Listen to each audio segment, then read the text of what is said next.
My name is Jennifer Rose, and today's video is for those people who are feeling kind of awful. Okay, so if you're feeling fabulous, skedoodle right along. This is for those sleepless people, those 3 a.m. screamers, the wailers, the criers, the suffering folks. I want to talk to you. And I want to talk about how that feeling, that suffering, that aching might be kind of an anxiety or a depression or an angst or a dark night of the soul or a hungry ghost. Or it might be a suffering that has no name. And maybe you've been looking for a name and trying to work through it and work it out and figure out what it is. And maybe you have looked outside for an answer. And it probably seems like there should be an answer out there. It probably seems like there must be an answer somewhere. And maybe you've looked inside yourself. Maybe you've looked at what have I done for which I'm being punished? Or what did someone do to me when I was young that's buried and forgotten that is leaking out of me now? Or maybe there's something just so wrong with me and no one can figure out what it is. Those folks I want to talk to and say that pain is calling for you to pay attention. And there may be something you can do out in the world. And if there is, by all means, do that. Get all the helps that there are. But I want to talk about one bit of it in particular that might be called an existential pain. Because I have a hopeful message about existential pain. And that is that it may be an invitation. And it may be that everything you've done out in the world to fix it that hasn't worked is telling you something. It may be telling you to look at the fact that the pain is inside you and that the solution is too. So maybe you've reached that point with this and perhaps you've gotten the next little bit of information already.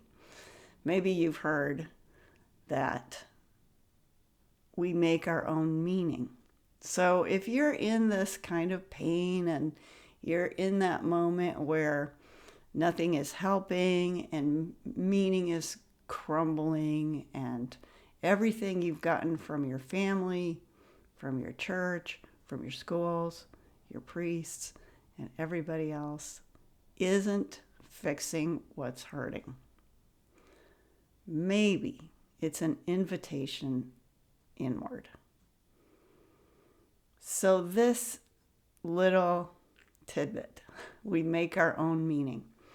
When we wake up at 3 o'clock in the morning, gnashing our teeth and deeply suffering, it can sound like fake it till you make it, or pretend everything's okay, or buck up, or some other kind of not very helpful little nugget of information.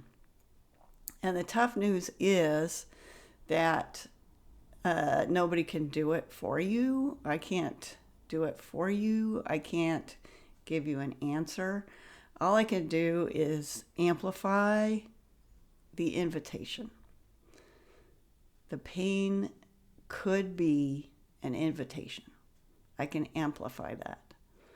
And I can talk a little bit about what making meaning could be on the inside if the invitation is accepted willingly, if it's accepted with curiosity, with interest.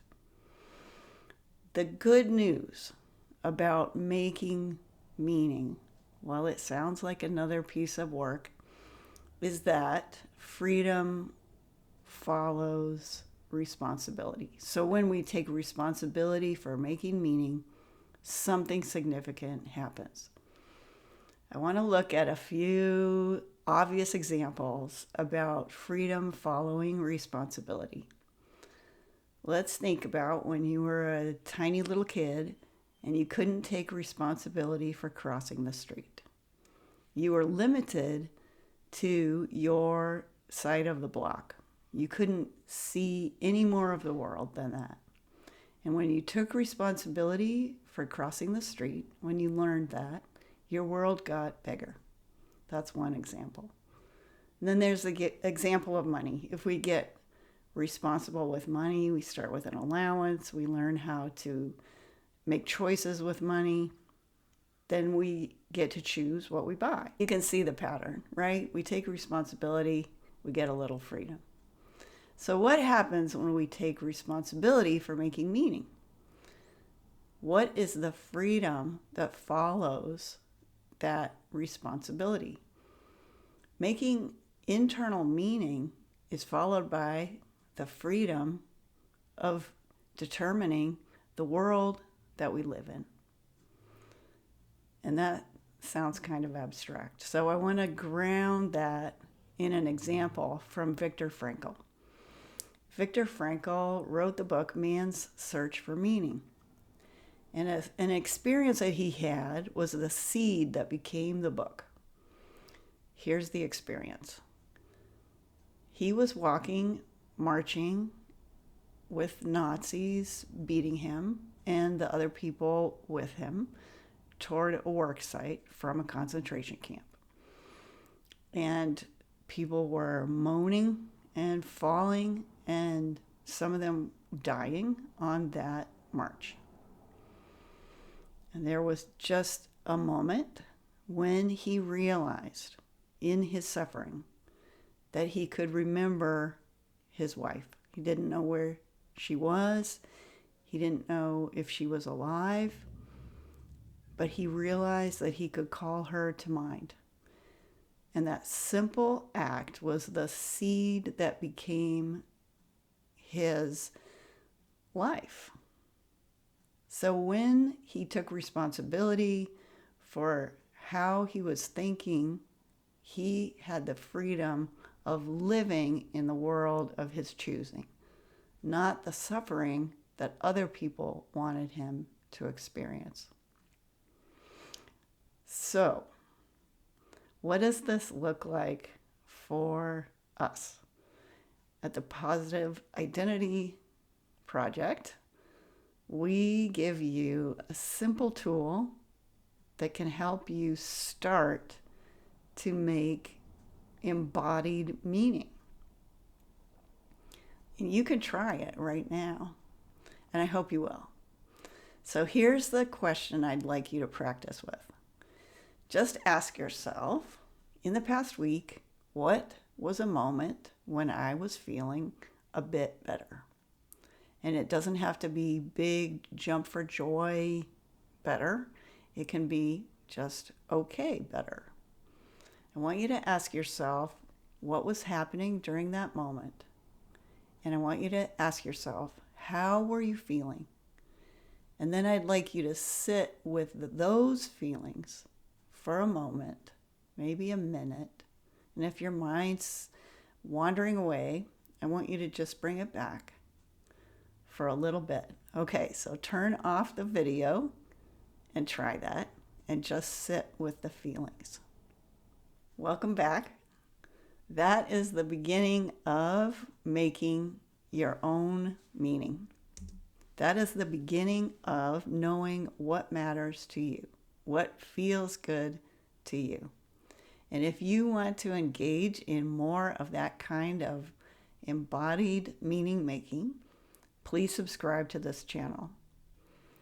And please sign up for the newsletter. You will find the links in the description and in the comments. This practice, this work, these internal travels are here not to make a perfect life according to what other people think. That's never going to happen. But it's going to be a step on the path toward making a life that works for you. Hang in there, and I'll see you in the next video.